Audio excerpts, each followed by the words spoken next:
چشمے فلک کرنے کی بات کو نہیں دیکھے، لیکن ظاہر ہے کہ یہ دنیا ہے، دنیا کے اندر تو معاملات بڑھتے ہیں، وقت گزرتا ہے، قومیں آتی ہیں، نسلیں آتی ہیں، نسلیں تبدیل ہوتی ہیں،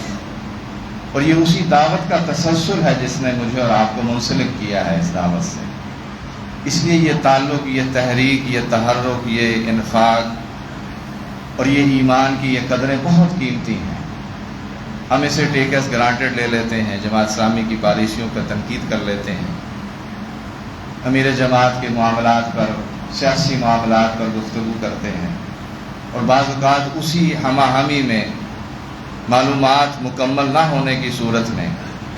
اپنے ذہن میں کوئی پرسیپشن بناتے ہیں، کوئی خیال بناتے ہیں، کوئی نتیجہ اخذ کرتے ہیں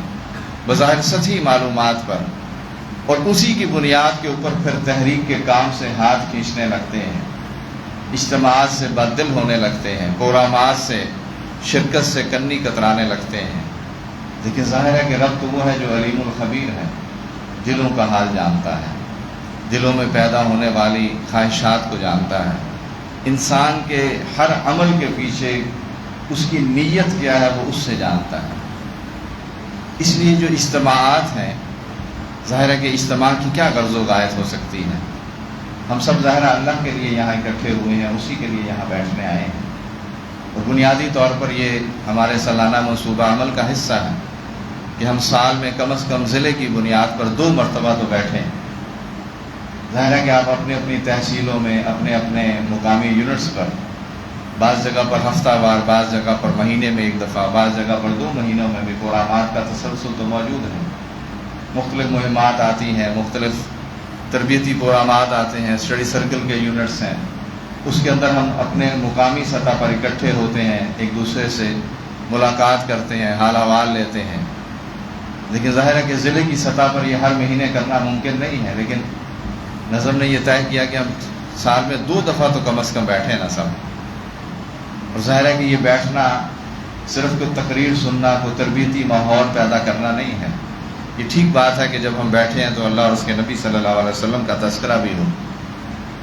آپ کی اور آپ کے صحابہ کرام کی سیرت کے تذکرے سے دلوں کو ممہز ملتی ہے، حوصلہ ملتا ہے، تحریک ملتی ہے، انسان کام پر آمادہ ہوتا ہے، کام میں تیزی آتی ہے۔ لیکن ظاہر ہے کہ یہ اسباب کی دنیا ہے، ہر چیز کو جاننا، گننا، اعداد و شمار کی زبان میں، کتنا سفر طے ہوا، کتنا باقی ہے، سفر کی رفتار کیا ہے، لوگ کتنے ساتھ ہیں، کتنے لوگوں کو ہم اپنے ساتھ شامل کر سکے ہیں، جو شامل ہیں ان کا تزکیہ اور ان کی تربیت کا کیا اہتمام کیا، یہ سارے وہ اعداد و شمار کی روشنی میں ماہانہ سطح پر، ہفتہ وار یا جیسے بھی سہولت ہے، مقامی یونٹ میں تو جائزہ ہوتا ہے، لیکن 6 مہینے کے بعد جب ہم بیٹھے ہیں تو جائزے کے لیے بیٹھے ہیں۔ ضلع بہاولپور کی جس کی آبادی لاکھوں میں ہے، ظاہر ہے گنتی کے یہ چند نفوس ہیں، 442 یا 432 ہمارے ارکان ہیں، اور آپ سب لوگ انہی میں سے یہاں تشریف لائے ہیں۔ کچھ ارکان نے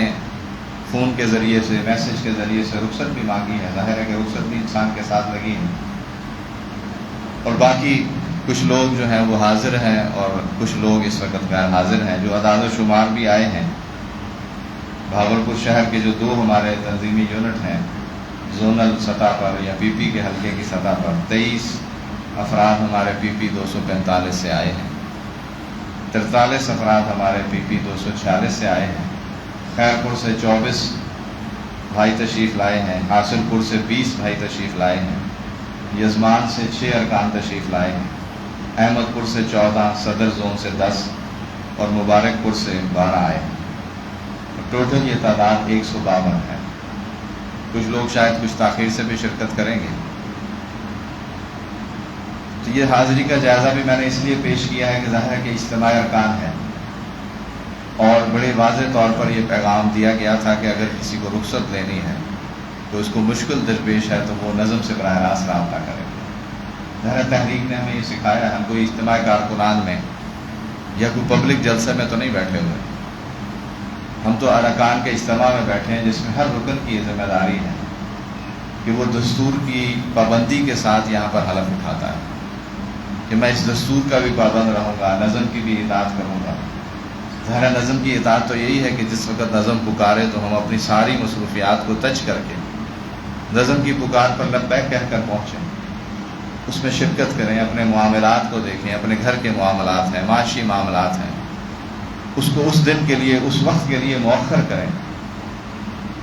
یعنی یہ تو ادنا سا کام ہے کہ جو نظم سے وابستگی کی بنیاد پر ضروری ہے۔ یعنی ہم نے تو مشن اور ویژن یہ طے کیا ہے، ہم اکثر اپنی تربیت گاہوں میں، اکثر چوک چوراہوں پر، اپنے دفاتر میں میسج تو یہی لکھتے ہیں کہ قرآن و سنت کی دعوت لے کر اٹھو اور ساری دنیا پر چھا جاؤ۔ تو یہ کہنے کی بات تو نہیں ہے، اس کے پیچھے تو ایک بہت منظم جد و جہد کی ضرورت ہے۔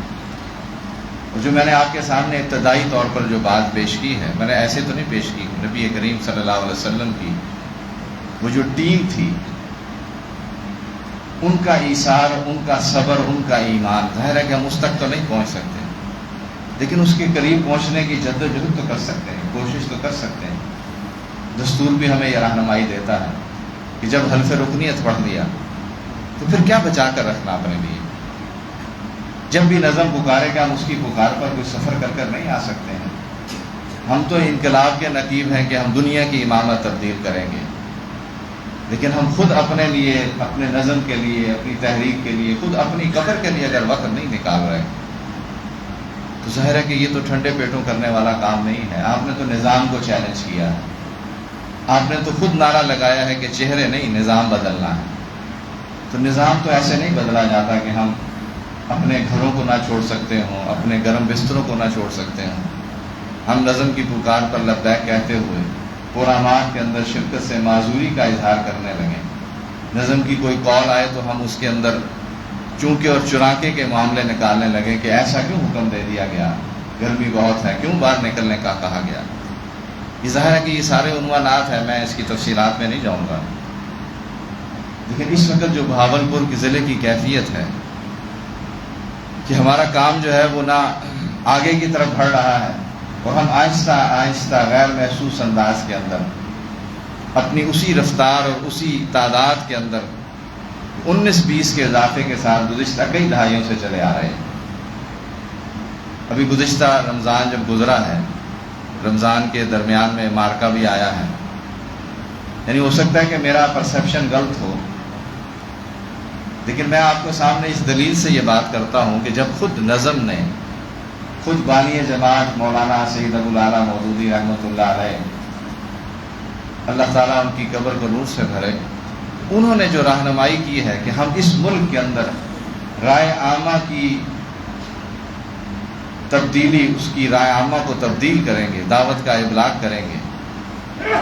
اور اس کے بعد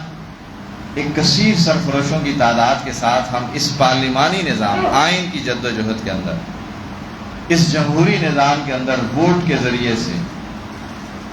اقتدار کے اندر نظام کو تبدیل کرنے کی کوشش کریں گے۔ جد و جہد کا راستہ تو بالکل سیدھا، واضح، دو ٹوک اور طے شدہ ہے، کوئی اور راستہ نہیں ہے، اور اگر کوئی اور راستہ بھی ہے تو آپ نے اور آپ کے نظم نے، آپ کی تحریک نے وہ طے نہیں کیا ہے۔ اس لیے بالکل یکسو ہیں ہم سب کہ ہمیں ووٹ کی طاقت سے ہی اس نظام کو تبدیل کرنا ہے، اور ووٹ کی طاقت سے نظام کی تبدیلی ظاہر ہے کہ الیکشن کے ذریعے سے ہے، اور الیکشن کا مارکا ہر چوتھے سال، تیسرے سال ہمارے درمیان آتا ہے۔ اور اگر اب میں یہ کہوں، ہو سکتا ہے کہ یہ بہت زیادہ مبالغہ ہو، لیکن میں اس کو مبالغہ نہیں سمجھتا۔ ہم تو اگر ایک مہم کو 3 روزہ، 5 روزہ، 6 مہینے میں چلا لیں تو ہم سمجھتے ہیں کہ ہم نے بہت بڑا کر لیا ہے، لیکن آپ سیرت کا جب مطالعہ کرتے ہیں، ہر دوسرے مہینے، ہر تیسرے مہینے کوئی تبلیغی مہم نہیں ہے، دعوتی مہم نہیں ہے، سیکولر نظام اس پاکستان کے اندر بھی لانا چاہتے ہیں، اور تحریک اسلامی اور جماعت اسلامی اسلامی فلسفے کے ساتھ، اسلامی نظام کی بنیاد پر، نظام مصطفیٰ کی بنیاد پر ان کا راستہ روکنے کے لیے ان کے مد مقابل ہے۔ اب یہ مجھے کہنے دیجئے کہ آج کی جنگ تو یہ الیکشن ہے۔ آج تو آپ تلوار لے کر نہیں نکلتے ہیں کہ گردنیں کاٹنی ہیں، میدان میں پہنچنا ہے۔ اللہ نہ کرے کہ وہ لمحہ بھی آئے، ویسے تو رب کی ذات سے مجھے امید ہے کہ ہم سب اس کے لیے بھی نکلیں گے، لیکن جو اس وقت گراؤنڈ ریالٹی ہے، جو ہماری ترجیحات ہیں، جو ہمارا تعلق ہے تحریک سے، تو مجھے تو سچی بات ہے کہ خوف آتا ہے کہ کہیں اللہ رب رحمان ہمیں کسی ایسی آزمائش میں نہ ڈال دے۔ ہم تو سڑک پر نکلنے کے لیے تیار نہیں ہیں، ہم تو اپنا جھنڈا لے کر تپتی گرمی کے اندر 5 منٹ کے لیے کھڑے ہونے کے لیے تیار نہیں ہے کہ کہاں وہ قید و بند کی سہولتیں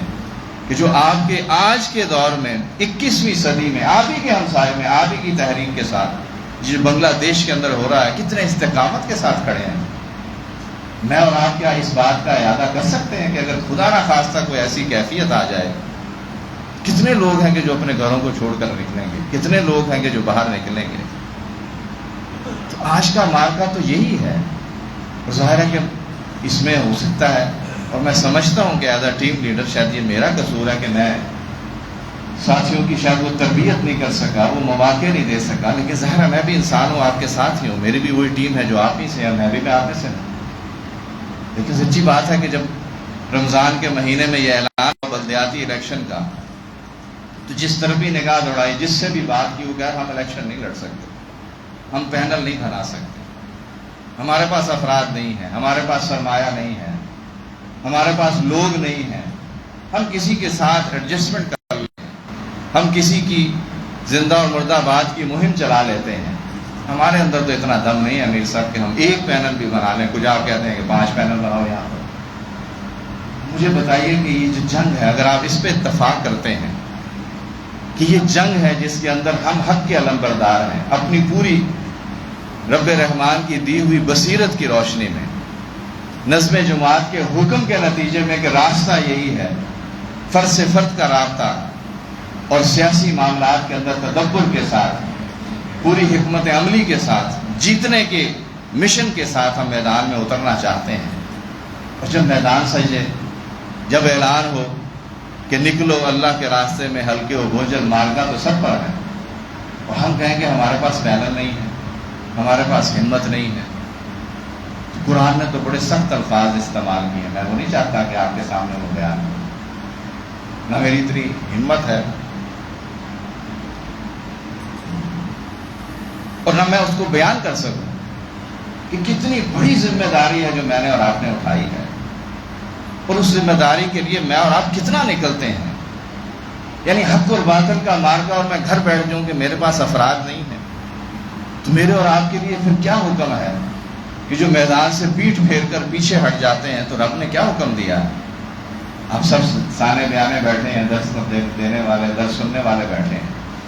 اللہ نہ کرے کہ میں اور آپ اس میں شامل ہو جائیں، لیکن عملی طور پر تو ہمارا رویہ تو یہی ہے کہ ہم میدان سے جی چراتے ہیں، تو کیسے رب کی رحمت آئے گی، کیسے جنت کی امیدیں لگائیں گے؟ کیا نمازیں ہماری بہت اچھی ہیں؟ کس چیز سے ہمیں امید وابستہ ہے؟ یہ جو ابھی پروفیسر صاحب نے بھی بتایا ہے کہ سجدوں کی طلب تو رب کو نہیں ہے، عبادت کی طلب تو رب کو نہیں ہے، رب کو تو وہ انسان چاہیے کہ جب اس کے حکم ٹوٹ رہے ہوں تو ان کے ماتھے پر شکن آئے، ان کے پاس جو ہاتھ ہیں یہ اس ہاتھ کو اٹھائیں، باطل کے راستے کو روکنے کے لیے اٹھائیں۔ لیکن اگر ہم یہ کام نہیں کر رہے تو اب سارے کام کر رہے ہیں، پھر ہم اپنی قبر کی تیاری نہیں کر رہے، پھر ہم جنت نہیں چاہتے ہیں۔ ہو سکتا ہے میری باتیں آپ کو سخت لگیں، لیکن یا تو مجھے رستہ بتائیے، مجھے بتائیے کہ یہ حق و باطل کا مارکا نہیں ہے، یہ الیکشن جو ہے یہ ہمارا مطمع نظر نہیں ہے، یا مرکزی شورا کو، امیر جماعت کو کنونس کریں کہ یہ راستہ ہمارے لیے ٹھیک نہیں ہے انقلاب کا، کوئی اور راستہ ہمیں بتائیں، ہم وہ کرنے کے لیے، یہ الیکشن ہم سے نہیں ہوتا ہے۔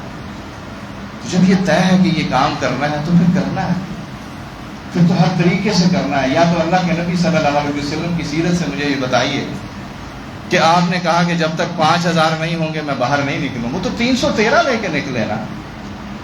یعنی اس کی کیا دلیل ہے میرے اور آپ کے پاس کہ ہم کہیں کہ یہ ہماری افرادی قوت نہیں ہے، ہمارے پاس پیسے نہیں ہیں؟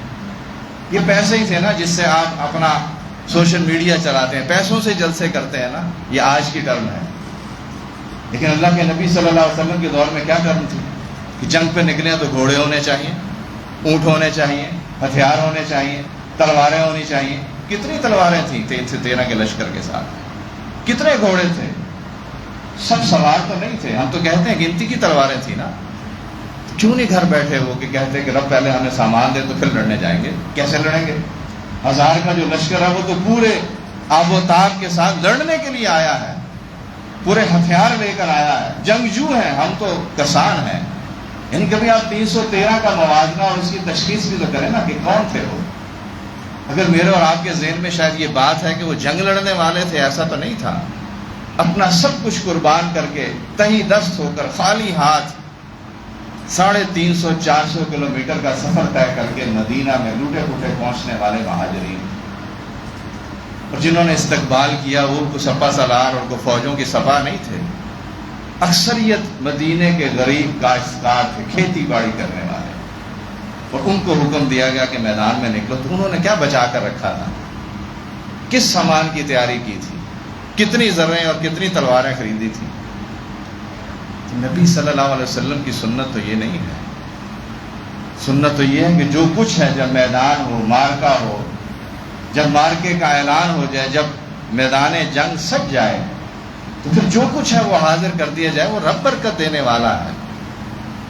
فرشتے تو اسی صورت اتریں گے نا جب ہم پورا توکل کر لیں گے، جو کچھ ہے وہ حاضر کر دیں گے، جو توانائیاں قربان کر دیں گے. تو رب کی رحمت کیوں نہیں جوش میں آئی؟ رب تو خود کہتا ہے کہ تم ہی غالب رہو گے اگر تم مومن ہو، دل شکستہ نہ ہو، غم نہ کرو. ہم یہ سودا کرنے کے لیے تیار نہیں، ہم آگے بڑھنے کے لیے تیار نہیں ہیں. ہم اپنے فلسفے لے کر آتے ہیں. کچھ چیزیں اور بہت سی چیزیں دین اسلام کے اندر فلسفے کی بنیاد پر نہیں چلتی ہیں. عقل و خرد کی گتھیاں اس کو نہیں سلجھاتی. یہ تو اس سے ماورا بے خطر کود پڑا آتش نمرود میں عشق. یہ تو اس کے مصداق ہے. اس لیے جو آج کا اجتماع ہے یہ تو اسی جائزے کے لیے ہے کہ ہم کہاں کھڑے ہیں، ہم نے کہاں پہنچنا ہے. لاکھوں کی آبادی میں گنتی کے چند ہیرے ہیں، لیکن یہ ہیرے بھی مٹی کے نظر ہو جائیں گے اگر اپنی تراش خراش کا خیال نہیں رکھیں گے، اگر اپنے جیسے اور ہیرے نہیں تراشیں گے. تو رب کا حکم تو نافذ ہونے والا ہے. قومیں کہیں آتی ہیں، کہیں چلی جاتی ہیں. لوگ پوچھتے ہیں قیامت کب برپا ہوگی. قیامت تو اس انسان کے لیے اسی لمحے برپا ہو جاتی ہے جب وہ اس دنیا سے خیر آباد ہو کر، اس دنیا سے منہ موڑ کر مٹی کے نیچے چلا جاتا ہے. اس کی قیامت تو برپا ہو گئی. تو ان حالات کے اندر یہ جو آج کا اجتماع ہے، ظاہر ہے کہ اب قومی اور صوبائی الیکشن بھی ہمارے سامنے ہے. یہ ٹھیک بات ہے کہ ہم اپنی جان یہ جملہ کہہ کے چھڑا سکتے ہیں کہ ہمارے پاس تو صوبائی کینڈیڈیٹ ہی نہیں ہے. اب یا تو مجھے بتائیں کہ جو صوبائی اسمبلی کا الیکشن لڑنے والا ہے اس کو اللہ نے کو 4 ہاتھ دیے ہیں، اس کی آنکھیں 5 ہیں، وہ ہمارے جیسا 6 فٹ کا 5 فٹ کا انسان ہے. ہمیں کس کا ڈر ہے؟ برادری کا ڈر ہے. ہمیں کس کا ڈر ہے کہ وہ وسائل کے ساتھ آئے گا؟ یعنی جس کے پاس دنیا کے وسائل ہیں، جس کے پاس دنیا کی برادری ہے، ہم اس سے ڈرتے ہیں. اور وہ رب کے جو سارے اسباب دینے والا ہے، جو انسان کو وہاں سے پہنچاتا ہے جہاں سے انسان کا گمان نہیں ہے. ہمارے ایمان اتنے متزلزل ہو گئے ہیں کہ ہم اس کا مقابلے کے لیے تیار نہیں ہیں کہ نہیں ان کے ساتھ تو یہ پورا لاؤ لشکر ہے،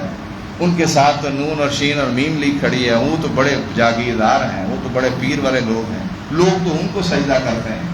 ہزاروں لوگ تو ان کے سامنے کھڑے. میں کیسے کھڑا ہوں کہ میں تو 500-100 ووٹ لے لوں گا. بات تو ووٹوں کی نہیں ہے. رب نے تو کبھی بھی نتیجہ نہیں مانگا. رب نے تو جو اللہ کے نبی صلی اللہ علیہ وسلم کی سیرت سے ہمیں سکھایا ہے اس میں تو کہیں اعداد و شمار نہیں دیے. اس نے تو یہ کہا ہے کہ تم اخلاص نیت کے ساتھ جو کچھ ہے رب کے راستے میں حکمت کے ساتھ دعوت کے اس میدان کے اندر لوگوں کو لوگوں سے جوڑنے کے لیے جب نکلتے ہو تو رب کی رحمت تمہارے ساتھ ہوتی ہے. تمہارے لیے ضروری نہیں ہے کہ یہ مارکا اس کا نتیجہ کا نہیں، نتیجہ تو رب کے اختیار میں، فتح اور نصرت کے فیصلے تو رب کے ہاتھ میں. یعنی ہم پڑھتے بھی ہیں، پڑھاتے بھی ہیں، سنتے بھی ہیں، سناتے بھی ہیں، لیکن ہمارے ذہن کیوں بند ہو جاتے ہیں؟ یہ صرف حکایتیں تو نہیں ہیں. یعنی جو واقعہ ہمیں ملتا ہے اکثر آپ بھی سنتے ہیں، ظاہر ہے واقعہ سننے والا بھی ہے، دلوں کو مہمیز بھی دیتا ہے کہ جنگ کا میدان سجا ہے، 2 صحابہ رات کے پہر میں آپس میں گفت و شنید میں پہرے کی ڈیوٹی پر ہیں.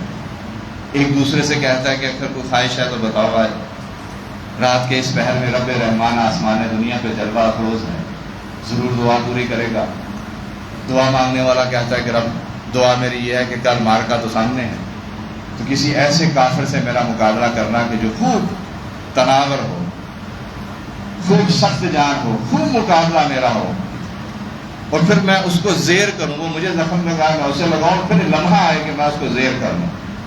اور اس کی چھاتی پر چڑھ کر اس کا سر تن سے جدا کر دوں، تیرے رب تیری خاطر یہ کام کروں۔ تو دوسرا صحابی کہتا ہے کہ آمین۔ لیکن دوسری دعا بھی آپ نے سنی کہ وہ کہتا ہے کہ میرا مقابلہ بھی کسی ایسے کافر سے ہو جو خوب دشمن اسلام ہو اور ہم ایک دوسرے کے ساتھ مقابلہ کریں، وہ مجھے زخم لگائے میں اسے لگاؤں، پھر وہ لمحہ آئے کہ وہ مجھ پر حاوی ہو جائے، میرے سینے پر چڑھ بیٹھے اور میرے کان اور میری ناک اور میری آنکھیں اور میری لاش کا مسئلہ کر دے، اور میں اس حال میں تیرے سامنے جب پیش ہوا رب تو کہوں میں اور تو مجھ سے پوچھے کہ عبداللہ تیرا یہ حال کس نے کیا، اور میں اس لمحے کہوں کہ اللہ تیری محبت میں، تیرے دین کی سربلندی میں آج میں اس کیفیت میں آیا، تو مجھے بتائیے کہ میں اور آپ کہاں کھڑے ہیں۔ میں کوئی آپ کو جذباتی گفتگو نہیں کر رہا، لیکن جو ہم کام کر سکتے ہیں ہم تو وہ بھی کرنے کے لیے تیار نہیں ہیں۔ ہم تو ہمت ہی نہیں پکڑ رہے ہیں، زمین کے پیٹھ کے ساتھ چمٹ گئے ہیں۔ اور جب کبھی ایسا لمحہ آئے تو پیارے رب نے کیا فرمایا، پیارے رات امیر جماعت کا قیام یہی تھا اور آج ان کو بہاڑی ایک جلسے میں جانا ہے۔ میں نے ان سے خصوصی گزارش کی تھی کہ آپ یہاں تشریف فرمائیں، میری خواہش ہے کہ آپ ہمارے ارکان سے مخاطب ہوں۔ انہوں نے اس کو منظور بھی کیا، لیکن اس کے ساتھ انہوں نے کہا کہ اگر جب میں یہاں آؤں تو میرے ساتھ آپ اپنے کارکنان کو بھی یہاں بلا لیجیے، کارکنان سے بھی بات کر لی جائے۔ ظاہر ہے کہ امیر جماعت اس بات کا جائزہ لینا چاہتے ہیں کہ یہ جو میدان سجنے والا ہے اس کی تیاری کیا ہے۔ تو ظاہر آپ سے براہ راست ہی مخاطب ہوں گے، ان کا وقت بھی انشاءاللہ یہاں پر ہوگا، اور ابھی